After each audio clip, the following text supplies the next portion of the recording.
April 17, 1942, Lamangan, Kalinga Province, Philippines. 8:47 a.m. Episcopal priest Alfred Luther Griffiths crouched in the pine forest shadows 15 kilometers west of Balbalasang, gripping a captured Japanese Arisaka rifle that felt foreign against the cassock he'd worn for a decade of missionary service. At 42 years old, he'd spent his entire adult life serving God.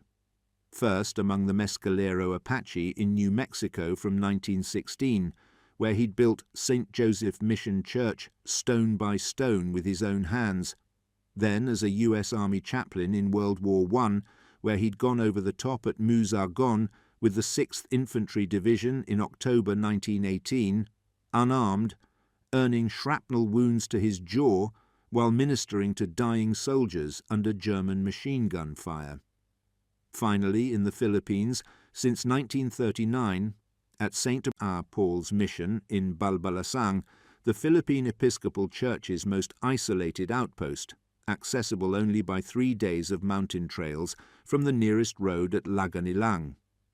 Now he commanded 37 Filipino guerrillas of the 121st Company, preparing to ambush 800 Japanese soldiers of the 122nd Infantry Regiment marching from Abra Province toward Lubuagan.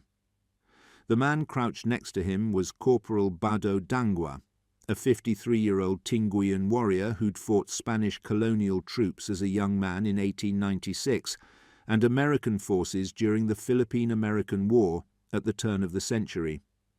Dangwa whispered that a priest shouldn't be fighting, that God didn't bless bullets, that this violated everything Christianity taught. Griffiths looked at the narrow trail below where Japanese boots would soon appear, the same trail where Chief Puyao's grandfather had ambushed Spanish soldiers in 1898, killing 14 before melting back into the mountains. His church had taught him to turn the other cheek, to pray for enemies, to seek peace above all else, to trust that righteousness would prevail through non-violence. The Japanese occupation had taught him something else entirely. It had taught him that evil unopposed grows bolder with each passing day. That submission enables atrocity rather than preventing it. That sometimes protecting the flock requires violence, even from those called to preach peace. That theological purity means nothing to civilians being raped and murdered by occupying forces. 6 months earlier, on December 10, 1941, Japanese intelligence officers in Manila had dismissed reports of potential resistance in northern Luzon as exaggerated Filipino propaganda designed to inflate American morale after Pearl Harbor. Their classified assessment, later captured at Yamashita's headquarters in 1945, deemed the mountain provinces strategically irrelevant, with populations too primitive and disorganized to mount effective military opposition to imperial forces. Missionaries were supposed to surrender peacefully to avoid reprisals against Filipino civilians, as most Protestant and Catholic clergy had already done across the archipelago by January 1942. Mining engineers were expected to become refugees hiding in the jungle, or collaborators managing resources for the occupation, not soldiers leading coordinated military operations. Tribal chiefs had no business fighting the Imperial Japanese Army, the most powerful, disciplined, and technologically advanced military force in Asia, fresh from conquering Manchuria, China, and Southeast Asia. The officers who'd written those assessments in their comfortable Manila headquarters were about to discover how completely they'd misunderstood the Philippines, how thoroughly they'd underestimated what happens when Americans with military training, Filipinos with ancestral knowledge of the terrain, and tribal warriors with 3 centuries of resistance experience decide that submission is worse than death. The mission at Balbalasang sat at 1,400 meters elevation, 15 kilometers from any road, accessible only by narrow mountain trails that twisted through pine forests and across swift rivers. Dean Conant Worcester, who'd surveyed the region as Secretary of the Interior for the Philippines in 1905, had written that the Tinguian settlements in Kalinga represented the wildest and most isolated communities in all of Luzon, untouched by Spanish authority despite 3 centuries of colonial presence. The Spanish had tried to pacify the region 11 times between 1591 and 1898. Every expedition had failed. Garrison troops sent into the mountains either died in ambushes or deserted. Missionaries who ventured beyond the lowlands rarely returned. The Tinguian people maintained their independence through intimate knowledge of terrain that defeated outsiders. Griffiths had arrived in Balbalasang on September 15, 1939, to run St. Paul's Mission after 2 years serving at larger Episcopal congregations in Baguio. He'd learned the Tinguian language from Chief Puyao's wife. He'd earned the trust of the community by treating their illnesses, teaching their children, and respecting their customs rather than demanding immediate conversion. He'd baptized 73 children in mountain streams by December 1941. He'd married 14 couples according to both Christian and Tinguian traditions. He'd buried 19 villagers with prayers that blended Episcopal liturgy with ancestral practices. The isolation that made Balbalasang perfect for quiet missionary work made it perfect for something else after December 8, 1941. The Japanese couldn't reach it easily. Their trucks couldn't navigate the trails. Their supply lines didn't extend beyond the lowlands. Their radio communications didn't penetrate the mountain valleys. Their informant networks, built on lowland Filipino collaborators and Japanese businessmen who'd lived in the Philippines before the war, didn't reach tribal communities that had maintained independence from all outside authority for generations. What the Japanese staff officers considered strategic insignificance became overwhelming tactical advantage for guerrilla operations. December 8, 1941, 8:19 a.m., changed everything. Japanese bombers from the 5th Air Division hit Camp John Hay in Baguio, making it the first place in the Philippines struck after Pearl Harbor.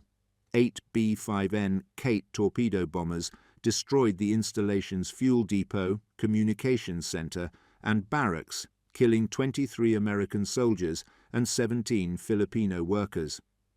Within 48 hours, Japanese forces landed at Lingayen Gulf.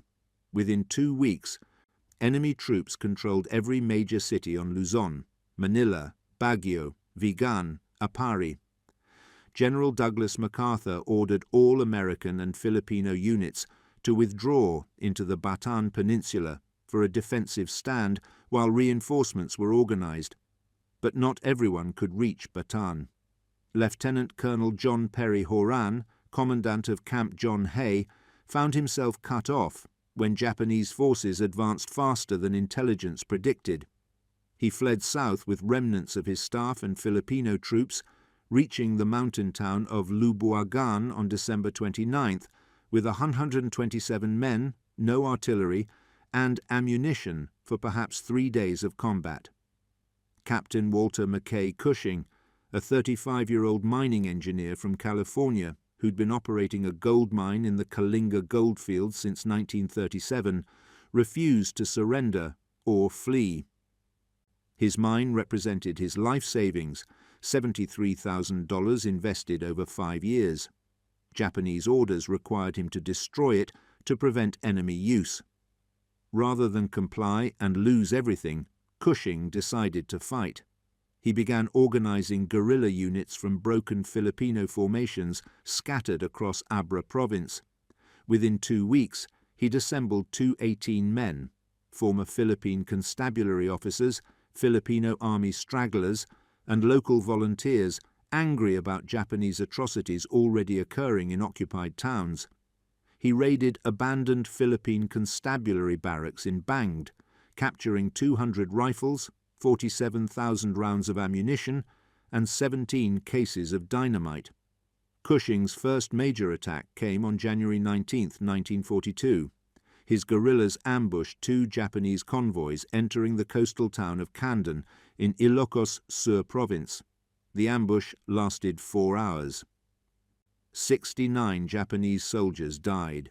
14 trucks were captured or destroyed. The guerrillas seized 50 bags of rice, weapons, ammunition, and military documents that included troop movement orders. It was the heaviest blow Japanese forces suffered anywhere in northern Luzon during the war's first month, more casualties than they'd taken in the entire advance from Lingayen Gulf to Manila. Japanese commanders in Manila immediately reassessed the northern Luzon situation. Colonel Nakashima Takuma, commanding the 122nd Infantry Regiment, received orders to eliminate bandit activity in mountain provinces through aggressive patrolling and exemplary punishment of resistors and their sympathizers. The language was bureaucratic. The meaning was clear: kill everyone involved in guerrilla operations and terrorize the civilian population into submission. Colonel Horan, monitoring Japanese radio communications from Lubuagan, promoted Cushing to Major on January 21. Then Horan studied his maps. The goldfields around Balbalasang sat in perfect position to control east-west movement between Abra province and the interior mountain towns. Japanese forces trying to reach Lubuagan from the coast would have to pass through that area. A guerrilla company positioned there could harass enemy movements, gather intelligence, and make the Japanese afraid to venture into the mountains. But Horan needed someone to organize resistance in Balbalasang, someone the Tinguian people trusted completely, someone who could lead but also disappear into the community when necessary, someone who wouldn't panic when Japanese patrols approached. He sent word to Griffiths on February 3, 1942. The priest had been commissioned as a chaplain in the U.S. Army Reserve during his 1940 home leave in Massachusetts, with the rank of first lieutenant, serial number 0890361. The commission had been routine. Many missionary clergy held reserve commissions to serve military communities overseas. Griffiths had never expected to use his military status for actual combat operations. Major Cushing's message arrived at Balbalasang on February 7th. Could Griffiths organize a guerrilla company using local men? Could he control the mountain trails between Abra and Balbalan? Could he carry dynamite from the abandoned mines at Batong Buhay to Cushing's forces in the lowlands? Could he gather intelligence on Japanese movements and report to Colonel Horan? Griffiths read the message 3 times. He'd spent his entire adult life preaching Christ's message of peace. He'd served the Mescalero Apache Reservation in New Mexico for 3 years before the Philippines, building schools and clinics rather than carrying weapons. He'd gone to war in 1918 as an unarmed chaplain, accepting the risk of death while refusing to kill. He'd chosen missionary work over a comfortable parish assignment because he believed in serving the marginalized rather than the powerful. Every principle of his calling said to refuse. Most missionaries in the Philippines were surrendering peacefully to avoid reprisals against Filipino civilians. The Episcopal Church had always maintained strict neutrality in colonial conflicts, dating back to the Spanish-American War. A priest taking up arms violated not just church policy, but fundamental theology, the very essence of Christian pacifism that distinguished the religion from violent conquest. But Chief Puyao saw things differently. The Japanese had already demonstrated what occupation meant in lowland towns: villages burned, women systematically raped, men executed for imagined resistance, children forced to bow to the emperor's portrait while their parents starved.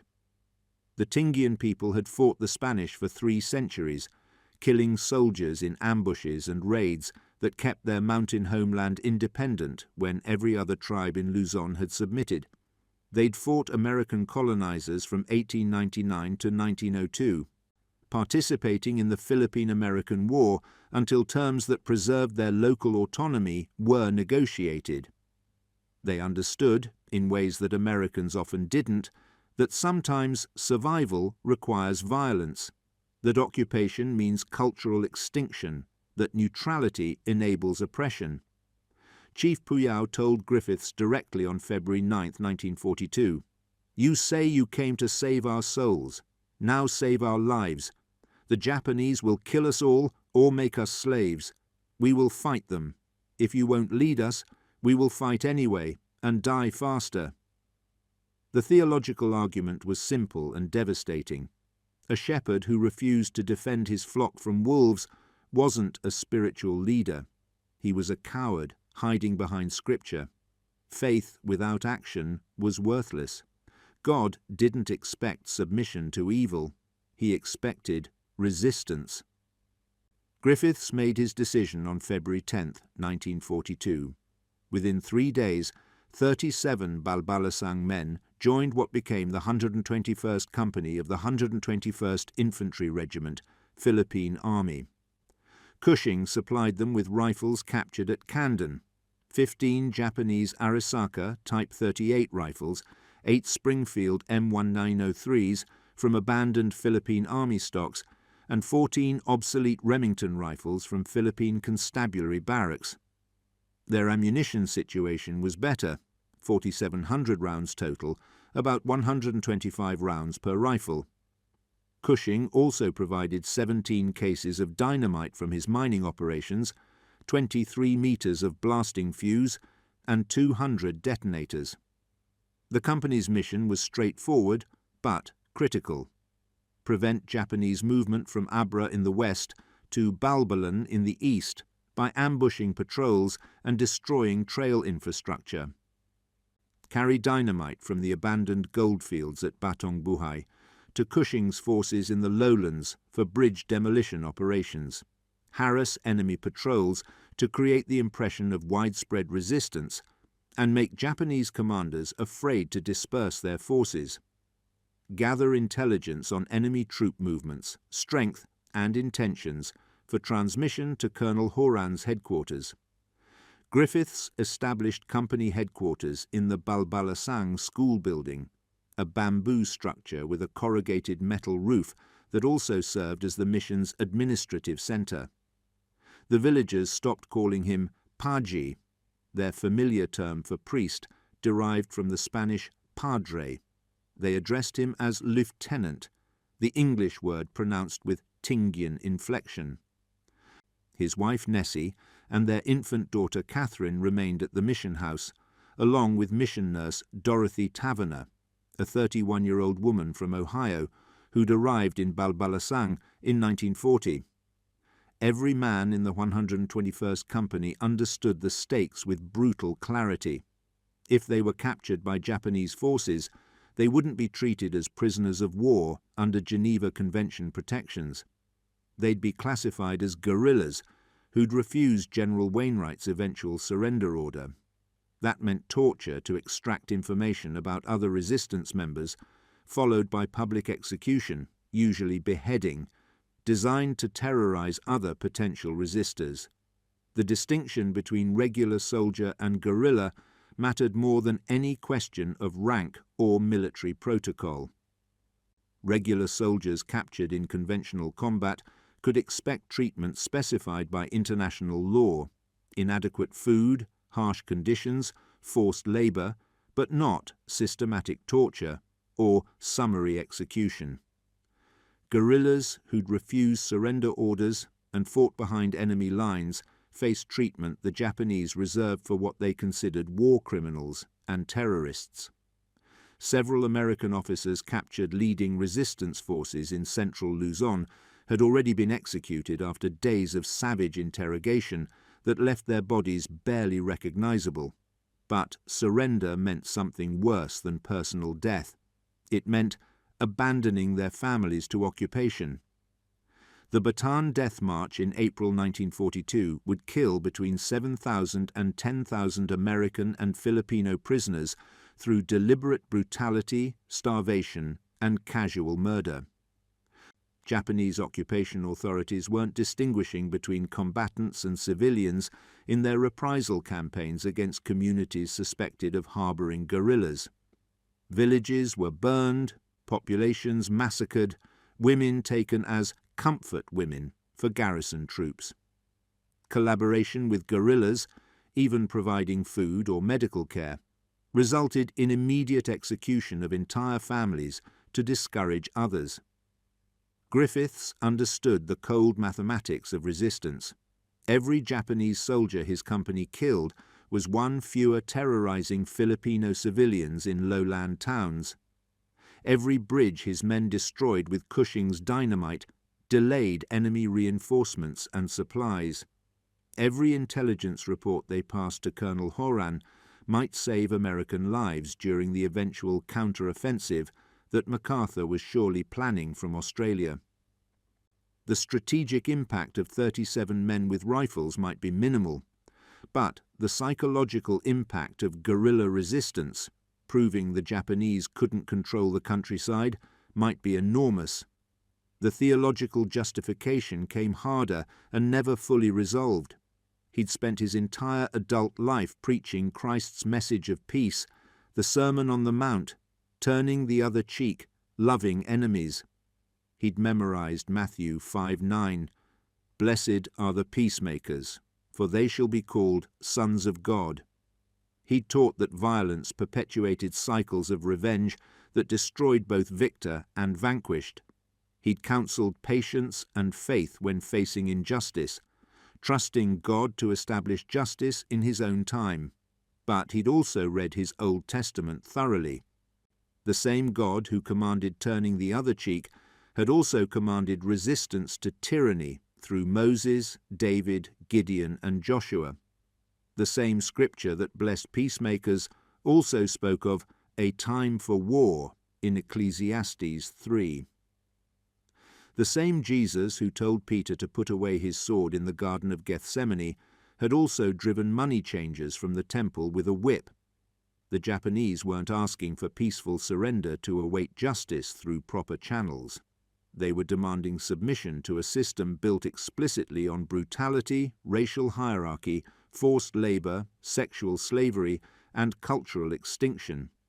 They'd massacred 300,000 civilians in Nanking in 1937-1938. They'd conducted medical experiments on prisoners in Manchuria that made Nazi atrocities look restrained. They'd executed prisoners by bayonet practice, beheading competitions, and live burial. They'd forced Korean and Filipino women into sexual slavery for garrison troops. Chief Puyao provided the final piece of moral clarity that allowed Griffiths to reconcile priest and soldier. The Tingayan people had never submitted to outside rule without resistance across generations. Their culture honored warriors who defended their communities, viewing combat prowess as essential to manhood. A priest who wouldn't fight when his flock was directly threatened wasn't a spiritual leader worthy of respect. He was a hypocrite who preached courage but demonstrated cowardice when tested. Faith meant acting according to belief even at personal cost, and refusing to defend the innocent was faithlessness disguised as piety. Griffiths stopped wrestling with the contradiction. He organized his company by day, drilling men in basic infantry tactics, teaching them to maintain their mismatched rifles, establishing patrol schedules and security procedures. He celebrated Mass on Sunday mornings, wearing his cassock and vestments, administering communion, preaching from Scripture about faith, hope, and endurance. Both were acts of war against an enemy that sought to destroy everything he'd built in Balbalasang over 3 years of patient missionary work. February and March 1942 passed in tense preparation and minor skirmishes. Cushing's guerrillas scored additional victories across Abra and Ilocos Norte provinces. A supply convoy ambushed near Banged on February 23rd, killing 19 Japanese soldiers. A garrison post overrun at Vigan on March 7th, killing 12 and capturing weapons. A bridge demolished near Lawag on March 19th, cutting Japanese supply lines for 6 days. Japanese forces responded with increased patrols and increasingly harsh reprisals against suspected collaborators. Villages near ambush sites were burned. Men of military age were executed on suspicion of guerrilla involvement. Women were raped systematically to terrorize communities. The occupation tightened like a noose around any potential resistance. Then, in early April, intelligence reached Cushing from a Filipino scout named Pee Wee Ordun, a former Philippine constabulary corporal now working with guerrilla intelligence networks. 800 Japanese soldiers were marching from Banguid in Abra province toward Lubuagan. The force included elements of the 122nd Infantry Regiment under Colonel Nakashima, sent to eliminate guerrilla activity in the mountain provinces. Their route would take them through Lamanan, a pine forest 15 kilometers west of Balbalasang. They expected no resistance. Their intelligence indicated the area was pacified, with only scattered civilians and perhaps a few isolated stragglers hiding in the jungle. The opportunity was perfect from a guerrilla warfare perspective.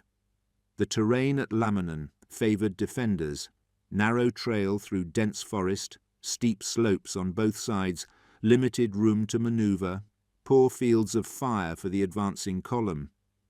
The enemy had no idea guerrilla forces were operating in the area.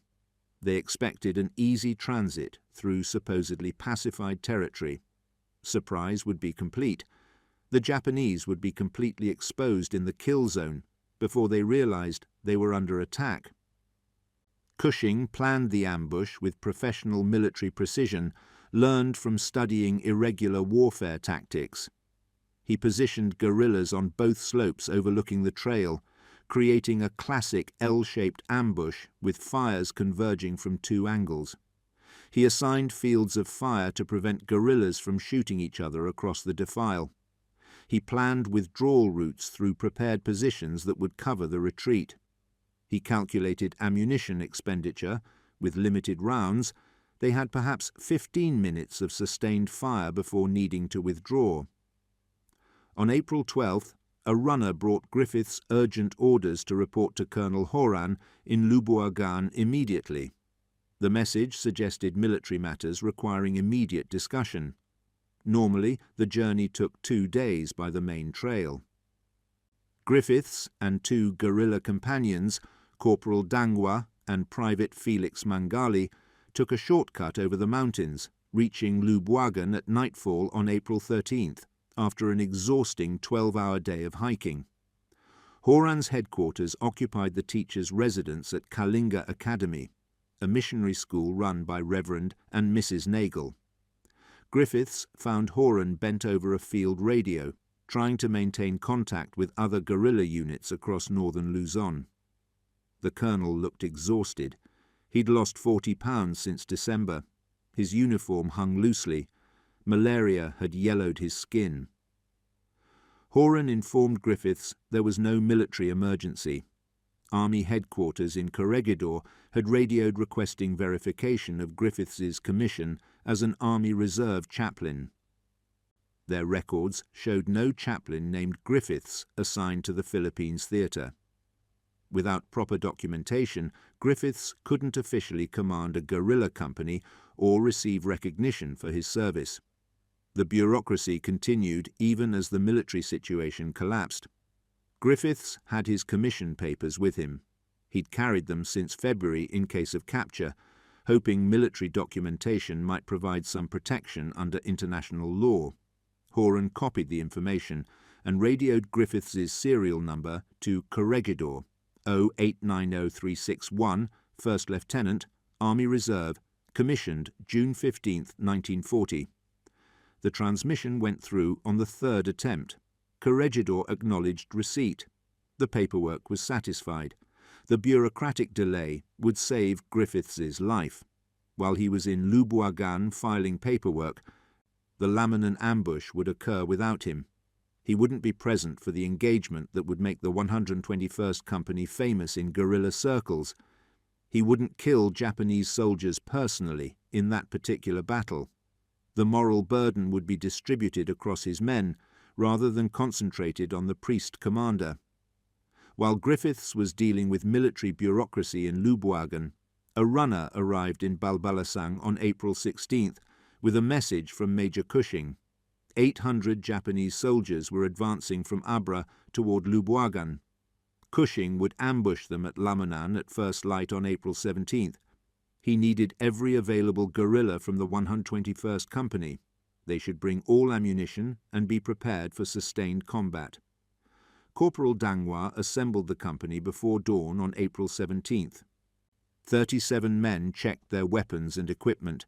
They carried the rifles Cushing had supplied, ammunition pouches held between 15 and 20 rounds each, with additional cartridges wrapped in banana leaves and stuffed in pockets. Some men brought bolos, the traditional Filipino machetes with curved blades that had killed Spanish soldiers a generation earlier. Chief Puyao's son, a 19-year-old named Bongay, carried his grandfather's bolo, the blade notched from the 1898 ambush against Spanish colonial troops. The Tinguian warriors moved through the pre-dawn darkness with the confidence of men fighting on ground they knew intimately. Every trail, every stream crossing, every rocky outcrop was familiar from childhood. They knew which paths offered cover from observation. They knew which slopes provided the best fields of fire. They knew where to position themselves for maximum advantage. They reached Lamanan at 7:30 a.m. Cushing had already positioned 211 guerrillas from his various companies along both slopes.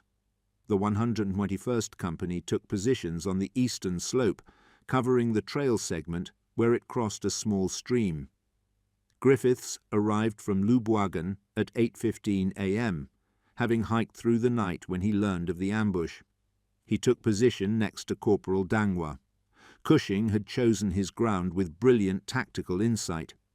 The trail from Abra ran through a narrow defile about 400 meters long, flanked by pine-covered slopes rising 45 degrees on both sides. Japanese soldiers marching through would be channeled into a kill zone 20 meters wide, with no room to deploy into proper combat formation. Guerrillas positioned 50 meters upslope could fire down into the column with clear lines of sight. The Japanese would have to advance uphill under fire across difficult terrain to reach guerrilla positions. The ambush plan was textbook guerrilla warfare. Wait until the entire Japanese column entered the defile, approximately 800 men stretched over 400 meters at marching interval. Open fire from both flanks simultaneously, creating maximum confusion and casualties in the first minutes. Focus fire on officers and NCOs to disrupt command and control. Throw dynamite at any concentration of troops attempting to organize a response. Sustain fire for 10 to 15 minutes maximum. Withdraw through prepared routes before Japanese reinforcements could arrive or before the enemy organized an effective flanking attack. Success depended on surprise, discipline, and timing.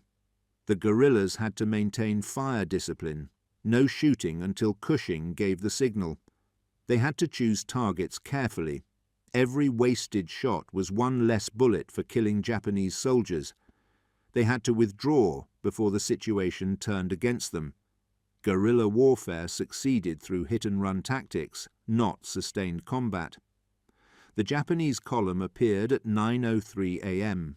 They moved with the casual confidence of occupiers who'd faced no serious resistance since Bataan fell on April 9th. Officers rode horses at intervals along the formation. NCOs shouted cadence to maintain marching rhythm. Troops carried their rifles slung over shoulders, many smoking cigarettes, talking among themselves about how quickly they'd finish this patrol and return to garrison. Their flanking security was minimal. 2 scouts 50 meters ahead, 2 trailing 50 meters behind, no one watching the slopes. Major Cushing watched from his command position as the column entered the kill zone. He waited with professional patience As the lead elements passed, as the middle sections filed through, as the rear guard entered the defile, the entire 800-man column stretched through the ambush zone. Perfect. Cushing raised his arm. Then he dropped it and opened fire with both .45 caliber pistols. 200 guerrillas opened fire simultaneously from both slopes. The effect was devastating. Japanese soldiers fell in waves as rifle fire swept the column. Officers on horseback made perfect targets. Horses reared and bolted, throwing riders who were shot before hitting the ground. NCOs trying to organize response were targeted specifically. Guerrillas aimed for the men shouting orders, killing leadership systematically. The column dissolved into chaos within 30 seconds. The first volley alone killed or wounded approximately 150 Japanese soldiers, according to later estimates. The Japanese tried to return fire but couldn't identify targets in the pine forest above them. They fired wildly uphill, much of it hitting fellow Japanese soldiers on the opposite slope who were attempting to take cover. Some soldiers tried to advance uphill toward guerrilla positions but were cut down before gaining 20 meters.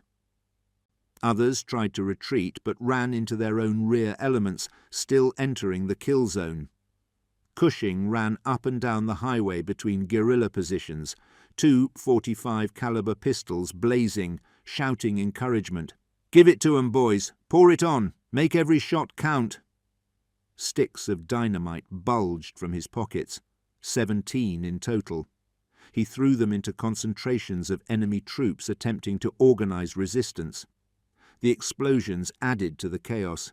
Japanese soldiers dove for cover from the blasts, then were cut down by rifle fire when they exposed themselves. Griffiths fired methodically from his position, the rifle bucking against his shoulder with each shot. He'd trained as a sharpshooter in Army chaplain school, but never imagined using those skills in actual combat. Each shot was a prayer reversed. Instead of asking God to preserve life, he was taking it. Every bullet was theology written in Japanese blood. The contradiction of priest as killer had resolved itself the moment firing began. This wasn't murder in any meaningful sense. This was his flock protecting itself from predators who demonstrated their intentions through systematic atrocity. Corporal Dangwa fired beside him with the calm precision of a veteran. Between shots, Dangwa called out to younger guerrillas, "Breathe, aim, squeeze, let the rifle tell you when to fire, don't rush." The older warrior had seen combat in 3 wars across 4 decades. This was different from fighting Spanish or Americans. The Japanese fought with modern weapons, professional training, and fanatical determination. But the fundamental principles of ambush hadn't changed. Hit hard, inflict maximum casualties, withdraw before the enemy could respond effectively. The engagement lasted longer than planned, 4 hours instead of 15 minutes. Japanese attempts to flank the guerrilla positions failed repeatedly. The slopes were too steep, the pine forest too dense, the guerrillas too familiar with terrain to be caught. Every time enemy soldiers tried to advance uphill, concentrated rifle fire from multiple positions drove them back with heavy casualties. Bodies accumulated in the defile and on the slopes where Japanese soldiers fell, trying to close with guerrilla positions. The guerrillas' advantage was intimate terrain knowledge combined with superior tactical position. They knew every rock that provided cover, every fold in the ground that concealed movement, every escape route if positions became untenable. The Japanese were fighting blind. They couldn't see their attackers clearly, couldn't coordinate effective response, couldn't maneuver in the difficult terrain. Around 1 p.m., Japanese reinforcements were heard approaching from Abra. Radio communications had finally reached Colonel Nakashima's headquarters, reporting the ambush. Fresh troops were moving to relieve the surrounded column. Artillery support was being organized. Cushing gave the withdrawal order at 1:15 p.m. The guerrillas melted into the mountains using prepared routes. They carried their wounded, 17 men with various injuries from Japanese return fire. They left Japanese soldiers to deal with their casualties, a scene of carnage that would haunt survivors for the rest of their lives. When Japanese reinforcements arrived at 2:30 p.m., they found devastation. Exact casualty numbers remain disputed. Different accounts provide different figures. Piwi Ordun, writing from Cabanatuan POW camp in 1943 after his capture, estimated 60-70 Japanese killed and 120-150 wounded. Bernard Norling's 1999 historical research, based on Japanese army documents captured in 1945, put confirmed dead at 67, with another 89 wounded seriously enough to require evacuation. American guerrilla historian Charles Willoughby, writing in 1972 as MacArthur's former intelligence chief, cited Japanese sources claiming 73 killed and 142 wounded. The exact numbers matter less than the strategic impact. The Lamanan ambush was a tactical masterpiece that demonstrated Filipino resistance could inflict serious casualties on Japanese forces when operating from favorable terrain.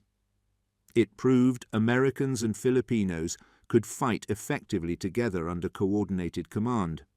It showed the limits of conventional military doctrine against guerrilla tactics employing intimate terrain knowledge. It forced Japanese commanders to divert resources from offensive operations to defensive patrols, protecting their supply lines. But the ambush also marked the beginning of the end for organized resistance in northern Luzon. Japanese commanders recognized they'd fundamentally underestimated guerrilla capabilities. The casual patrols with minimal security stopped immediately. Major sweeps with hundreds of soldiers began combing the mountains systematically. Informant networks expanded dramatically. Japanese authorities paid bounties for information about guerrilla locations, creating temptation even among previously loyal Filipinos. Anyone suspected of guerrilla sympathies faced immediate execution, often along with their entire families, to maximize deterrent effect. On May 7, 1942, General Jonathan M. Wainwright surrendered all American forces in the Philippines to Japanese General Hammer. The surrender order explicitly included all guerrilla units operating in the archipelago. Wainwright radioed Colonel Horan directly. "All resistance will cease immediately. Disperse your forces and await instructions for formal surrender. Any continued combat operations will be considered war crimes." Colonel Horan, facing overwhelming Japanese pressure around Lubuagan and honoring his oath to follow orders from superior officers, complied with the surrender directive on May 10th. He ordered his guerrilla commanders to disperse their forces, hide all weapons and equipment, and cease all military operations against Japanese forces. He surrendered himself and his staff to Japanese authorities on May 12th, becoming a prisoner of war for the duration. Major Cushing called Griffiths to an emergency meeting at the abandoned Guinguinabang mine on May 14th. The major looked haggard. He'd led more than 15 major ambushes since January, destroying bridges and killing hundreds of Japanese soldiers across Abra, Ilocos Norte, and Ilocos Sur provinces. But the strategic situation had become hopeless. MacArthur had fled to Australia in March. Bataan had fallen in April. Corregidor had surrendered in May. No reinforcements would arrive. No supplies would be airdropped. The guerrillas were completely isolated, facing an increasingly aggressive enemy determined to eliminate all resistance. Cushing ordered Griffiths to cease all guerrilla operations immediately. The 121st Company should hide its weapons and equipment in prepared caches. The villagers should stop addressing Griffiths as lieutenant and return to calling him Paji. He should resume his role as harmless missionary, conduct church services, teach children, tend to the sick. Anything to create the impression that Balbalasang had never been involved in military operations. Before departing Balbalasang on May 16th, Cushing attended Mass at the church. Griffiths presided in his full vestments, white alb, green chasuble, appropriate to ordinary time in the liturgical calendar, embroidered stole, no longer the uniform and insignia of a lieutenant. The symbolism was deliberate and painful. The priest who'd become a soldier had to become a priest again. The warrior had to put away his weapons and return to worship. But everyone in the church understood the bitter truth. The Japanese would never see Griffiths as a harmless missionary. Intelligence reports indicated enemy forces wanted to capture him specifically. A white priest leading indigenous guerrillas represented everything the occupation opposed. It proved Western missionaries wouldn't passively submit, that indigenous peoples could be organized for effective resistance, that Japanese propaganda about liberating Asia from Western colonialism was hollow. Griffiths had humiliated the Japanese army at Lamanan. He'd proven that occupation couldn't control the mountain provinces. He'd demonstrated that guerrilla warfare could work when properly organized. His execution would send a powerful message to other potential resistors. Even priests will die. Even Americans hiding in the mountains will be found. Resistance is futile. Submission is the only option. By June 1942, Japanese forces had rounded up most American civilians across the Philippines. Approximately 5,000 were interned in camps, 3,185 at Santo Tomas University in Manila, 800 at Los Baños, south of the city, 500 at camp homes near Baguio, smaller numbers at camps on Cebu, Negros, and Mindanao. Almost all had surrendered willingly in January and February, believing international law would protect them as non-combatants. Only a handful had tried to escape imprisonment by hiding in remote areas. Griffiths faced an impossible choice that kept him awake through May and June nights: surrender and face interrogation about guerrilla activities. The Japanese would torture him systematically for information: waterboarding, electrical shock, beating, suspension, sleep deprivation, psychological manipulation. They'd want names of other guerrilla commanders, locations of weapons caches, identities of Filipino collaborators, details of intelligence networks. He might resist for days or weeks, but eventually everyone broke under professional torture. Then they'd execute him publicly as a war criminal, probably by beheading in a town square to maximize deterrent effect. His death would serve enemy propaganda, the priest guerrilla executed for crimes against the emperor, proof that resistance leads only to suffering, or hide with his family and hope to avoid capture. Keep Nessie and infant daughter Catherine together in the mountains, rather than separated in camps where women and children suffered terribly. Trust that Chief Puyao's people would protect them as promised. Pray that MacArthur would return before discovery. Live as fugitives in a shrinking area of safe territory, knowing capture became more likely with each passing month. Griffiths chose to run. On June 8, 1942, he moved his family from the mission house to the first of many forest hiding places. Nessie, Catherine, now 17 months old, mission nurse Dorothy Taverner, and Griffiths would spend the next 9 months as fugitives. The Tingian people provided everything: food carried from villages, water from hidden springs, shelter in caves and temporary lean-tos, intelligence about Japanese patrol movements. Chief Puyao's authority over his people was absolute. No villager would betray the fugitives. The penalty for betrayal would be death, not from Americans, but from fellow Tingians upholding their code. The fugitive existence was physically and psychologically grinding. Catherine was too young to understand why they couldn't return to the comfortable mission house, why they moved constantly, why her mother cried sometimes at night. Nessie developed chronic health problems from inadequate diet and constant stress. She lost 35 pounds, her hair thinned. Infections that should have been minor became serious without proper medical care. Dorothy Taverner struggled with recurring malaria attacks without adequate quinine supplies. Griffiths himself lost 63 pounds, dropping from 163 pounds to 100 pounds, nearly 40% of his body weight, through malnutrition and stress. But the Tingian Protection Network held through summer and fall 1942. Chief Puyao organized a rotation system. Different families took turns providing food, different scouts monitored Japanese movements, different guides led the fugitives to new hiding places when patrols approached. Japanese troops occasionally passed through Balbalasang, but never discovered the network. The caves and remote campsites remained secure. The collective silence of an entire community protected the Americans. The isolation was complete and terrifying. They had no radio, no contact with other resistance forces, no idea if MacArthur was organizing a return or if the Philippines had been permanently abandoned. They didn't know that Walter Cushing had been killed on September 19, 1942. Betrayed by Japanese collaborators near Jones in Isabela Province, the major had been surrounded by enemy troops.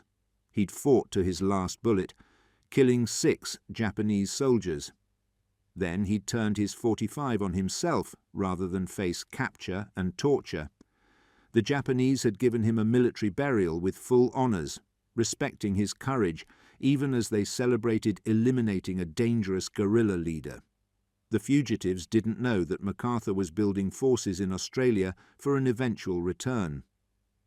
They didn't know that Allied submarines were supplying other guerrilla units across the Philippines. They didn't know that Russell Volkmann and Donald Blackburn were organizing massive guerrilla forces in northern Luzon that would grow to over 22,000 fighters by 1945. They existed in a bubble of survival, day by day, hoping rescue would come before discovery inevitably occurred. In January 1943, the Japanese finally learned of their location. Informants from outside Balbalasang, Filipino collaborators in Lubuagan seeking Japanese bounty payments, reported that the missionary family was still in the mountains, being protected by Tingian villagers. Colonel Nakashima organized a major sweep operation involving 400 soldiers. The orders were explicit: find the American guerrilla leader and his family, capture them alive if possible for public trial, execute the Tinguian chief and all adult males in Balbalasang as punishment for harbouring enemies of the emperor. The sweep began on February 28, 1943. Japanese troops established a perimeter around the Balbalasang area and began systematically searching inward. They burned outlying huts to deny shelter. They tortured villagers to extract information about hiding places. They threatened to execute children if parents didn't reveal American locations. The Tingian people resisted with extraordinary courage. Villagers who were tortured gave false information, sending Japanese patrols to empty caves and abandoned campsites. Scouts provided warning when patrols approached genuine hiding places. Families shared their meagre food supplies with the fugitives, even when facing starvation themselves. Chief Puyao personally led Japanese soldiers away from areas where the Americans were actually hidden, risking his own capture to protect the guests his people had sworn to defend. But the search area was contracting inexorably. The Japanese weren't leaving until they found their targets. They had supplies for weeks of operations. They had orders directly from Manila to succeed. Failure would result in the unit commander being relieved and possibly court-martialed. On March 8, 1943, at approximately 3:30 p.m., Japanese soldiers surrounded the cave where the Griffiths family had sheltered for the previous 4 days. The position had been compromised. A collaborator from Balbalan, seeking the 500 peso bounty offered for information leading to American capture, had finally provided accurate intelligence. 40 soldiers took positions around the cave entrance. Their lieutenant called for surrender in accented English. "American priest, come out. You cannot escape. Surrender, and you will not be harmed." Griffiths had no weapons. The 121st Company's rifles had been hidden in separate caches across the mountains in May 1942. He had no way to resist. Fighting would only get his family killed. Nessie was barely conscious from malnutrition and exhaustion. Catherine was crying from hunger. Dorothy Taverner could barely walk from malaria. Griffiths emerged from the cave with his hands raised above his head. Nessie followed, carrying Catherine. Dorothy came last, supported by Nessie. They looked barely human, skeletal, filthy, clothing in rags, eyes hollow from months of privation. The Japanese soldiers' faces showed mixed reactions.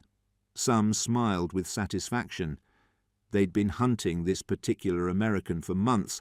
The officer would receive commendation for success. Bounties would be paid. Others looked uncomfortable. These weren't dangerous guerrillas, but a starving missionary family, including an infant who looked more dead than alive.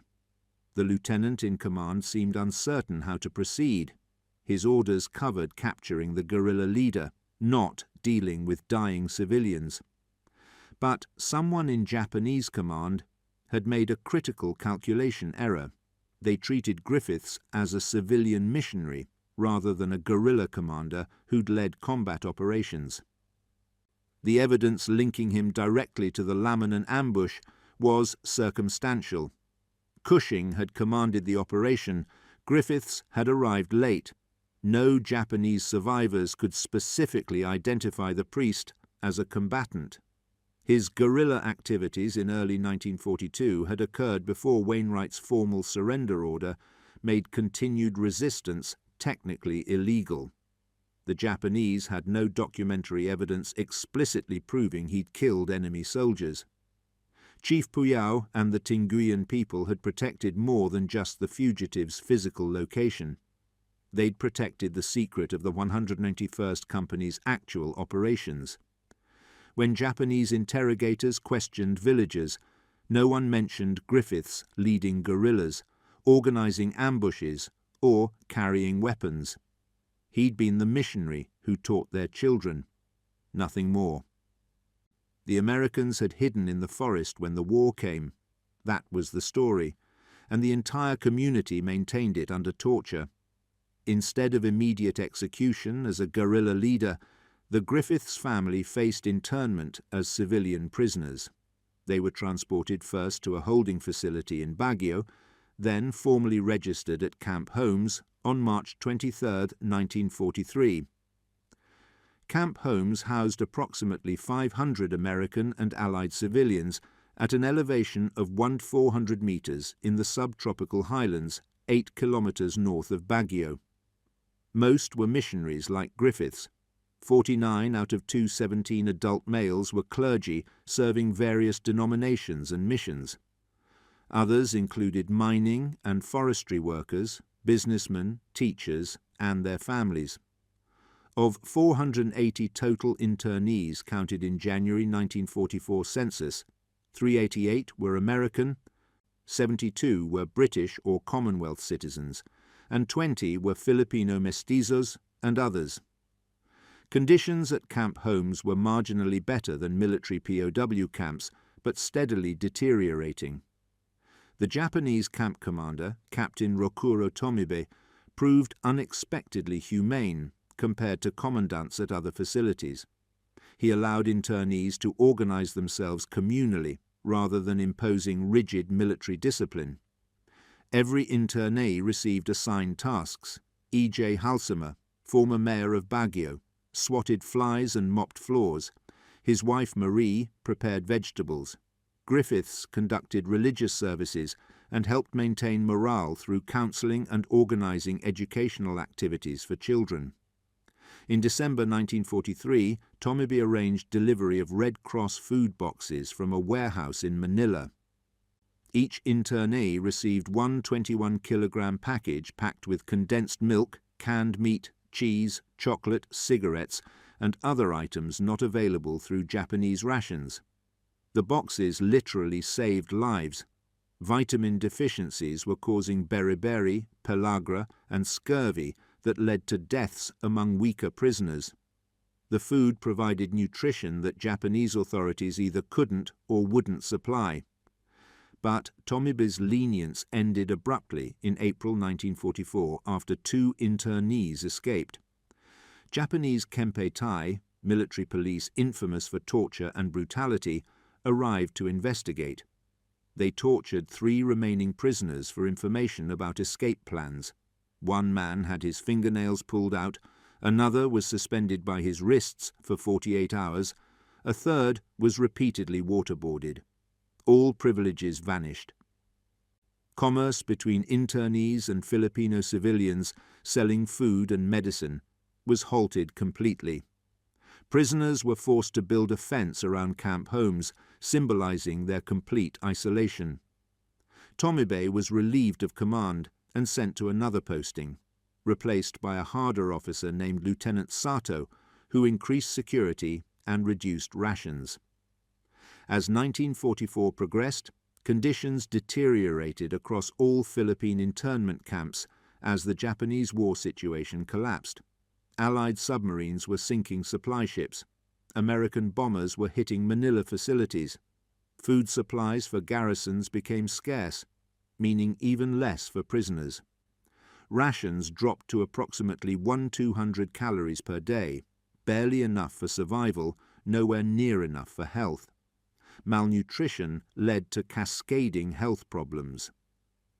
Beriberi caused painful nerve damage and cardiac issues. Pellagra created painful skin lesions and dementia. Scurvy led to bleeding gums, tooth loss, and old wounds reopening. Dysentery became endemic as sanitation deteriorated. Death rates increased month by month. Internees who'd survived 2 years of captivity began dying from preventable diseases as their bodies couldn't maintain basic functions. In December 1944, Japanese authorities decided to consolidate camps as American forces approached the Philippines. MacArthur had landed at Leyte on October 20, 1944, beginning the liberation campaign. Japanese commanders knew American forces would eventually recapture Luzon. They wanted all prisoners concentrated in Manila, where they could be controlled or potentially used as hostages or human shields. Internees from camp homes were transferred to Bilibid prison in Manila on December 18, 1944. The old Spanish colonial prison had been converted to hold captured guerrillas, Filipino political prisoners, and civilian internees in one hellish facility. Conditions there were significantly worse than camp homes. Overcrowding was severe. Cells built for single prisoners held 5 or 6. Disease was rampant. Cholera, typhus, dysentery spreading unchecked. Food was minimal. Rice and thin vegetable soup once daily, perhaps 800 calories. The Japanese were preparing for the final battle they knew was coming, and prisoners were the lowest priority. Manila became a battlefield in February 1945 in one of the war's bloodiest urban engagements. Urban engagements, urban engagements, urban engagements, urban engagements, urban engagements, urban engagements.